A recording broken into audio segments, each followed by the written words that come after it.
লাইফের সেরা অ্যাডভেঞ্চার ভাই। কে বুঝলো? প্রথমে তো স্টার্ট পড়ে যাচ্ছিলো, পড়ে যাওয়ার পরে তারপরে গাড়ি স্টার্ট নিয়েছে। সেট এত কষ্ট হচ্ছে ভাই সাহ, লাইফের সেরা এক্সপিরিয়েন্স। যাই হোক, গাড়িতে ধীরে ধীরেই পড়েছে। তো দেখো, পড়লে আর কি করব আমি, আমার তো একার উপরে এতটা সম্ভব নয় না। এই যে রাস্তাটা তোমরা দেখো, এই যে রাস্তাতে চালিয়ে গেলে একটা ব্যালেন্স থাকে, আর এইভাবে টানতে টানতে নিয়ে গেলে অন্য রকম একটা ব্যালেন্স থাকে। তো সেই জায়গাতে যদি পড়েও যায়, আমার কিছু করার তো আর পাচ্ছি না। আমি চেষ্টা করছি সেফভাবে গাড়িটাকে নিয়ে যাওয়ার। ও কী অবস্থা, জানি না তোমাদের কী মনে হচ্ছে, তবে কিন্তু আমার মনে হচ্ছে লাইফের সেরা एडवेंचर भाई।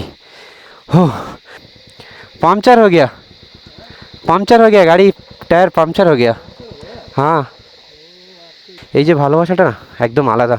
তো চলো আর বেশি এগোতো না, সিধা গিয়ে গাড়ির পাংচার দোকানে গিয়ে তোমাদের সাথে কথা বলবো কত টাকা খরচা হলো পাহাড়ি রাস্তা যদি